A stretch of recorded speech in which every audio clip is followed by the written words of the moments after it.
আমার সামনে আসবি না, সর এখান থেকে।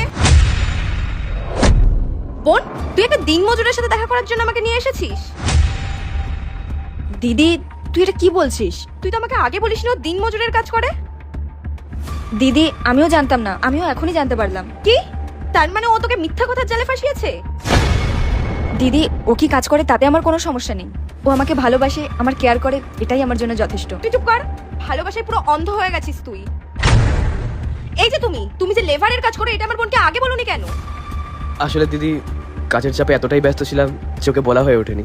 যদি সেরকম কিছু মনে হতো তাহলে আমি ওকে অবশ্যই বলতাম। আচ্ছা রীতা, আমি কি কাজ করি তা নিয়ে তোমার কোনো সমস্যা আছে? দীপ, আমি চাই তুমি শুধু আমাকে ভালোবাসো, আমার কেয়ার করো। তুমি কি কাজ করো তাতে আমার কোনো সমস্যা নেই। শোন, তোর কোনো প্রবলেম না থাকতে পারে, আমাদের প্রবলেম আছে। ও যদি ছোটখাটো কোনো কোম্পানিতে জবও করতো তাও মানা যেত। তুই কি বুঝতে পারছিস বাবা মা যদি জানতে পারে তাহলে ওদের কতটা খারাপ লাগতে পারে? দিদি, তুই একবার ওর সাথে কথা তো বল। দিদি, আমি কি কাজ করি না করি তাতে কি আসে যায়? ব্যাপারটা তো হলো এটা যে আমি ওকে খুশি রাখতে পারবো কিনা, ওকে সুখী রাখতে পারবো কিনা। আমি আপনাকে কথা দিচ্ছি দিদি, রীতাকে আমি রানীর মতন করে রাখবো, অনেক ভালোবাসা দেবো। রানীর মতন করে রাখবে? নিজে দুবেলা দুমুঠো খাবার জোটে না, সে নাকি আমার বোনকে আবার রানীর মতন করে রাখবে। এই, তুই কাজ পেলে রেখে এদের সাথে গল্প করছিস? আমি কি তোকে এর জন্য টাকা দিই?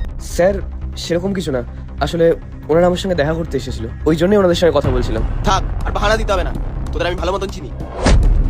কাজ না করে কথা বলে সময় কাটিয়ে নিস না। শোন, লাঞ্চ টাইমে কথা বলবি, এখন যা। আচ্ছা, তোমরা একটু দাঁড়াও, আমি আমার কাজটা শেষ করেই আসছি। ঠিক আছে, তুমি যাও, আমরা এখানে অপেক্ষা করছি। তুমি যাও। শুধু কাজ না করার ধান্দা। এক্সকিউজ মি, এখানে কি আপনার কাজ চলছে? হ্যাঁ ম্যাডাম, এখানে আমার একটা ছোট্ট অফিস হচ্ছে, আর এই যে সামনে ফ্ল্যাটগুলো দেখছেন এগুলো সবই আমার। ও কি আপনার বোন? হ্যাঁ। Hi, I Mongshu. রীতা। আপনার বোনকে কিন্তু বেশ সুন্দর দেখতে। হ্যাঁ, ঠিকই বলেছো। তুমি কি আমার বোনকে বিয়ে করবে? আরে, আপনি তো আমার পুরো মনের কথা বলে দিলেন। ওর মতো মেয়েকে যদি আমি বিয়ে করি তাহলে তো আমার লাইফ পুরো সেট হয়ে যাবে। বাহ, তাহলে বলো কবে আমাদের বাড়ি সম্বন্ধ নিয়ে যাচ্ছ? দিদি, তুই এটা কি বলছিস? আমি দীপকে ভালোবাসি আর ওকেই বিয়ে করব। তুই চুপ কর। সামনে একটা ভালো বড়লোক ছেলে দাঁড়িয়ে আছে, তাকে তুই রিজেক্ট করছিস? দিদি, টাকা পয়সাই সবকিছু নয়। বোকামি করিস না রীতা, ও তোকে সারাটা জীবন হ্যাপি রাখবে। আচ্ছা মিস রীতা, আমার মধ্যে কি কমতি আছে যে আপনি আমাকে রিজেক্ট করছেন? আমি বলছি, সামনে যে ওই লেবারটাকে দেখছো না, ওকে আমার বোন ভালোবাসে। আর আমার বোন না, ওর প্রতি ভালোবাসায় অন্ধ হয়ে গেছে। আচ্ছা রীতা, তুমি তো এত সুন্দর দেখতে, আর তোমার যা শপিং এর খরচ, আমার মনে হয় না ওই মজদুরটা তোমার শপিং এর খরচ বের করতে পারবে। ও, আর এটা তো ছেড়েই দাও, ও তোমার দুবেলা দুমুঠো খাবার জোগাড় করতে পারবে কিনা তারও সন্দেহ আছে।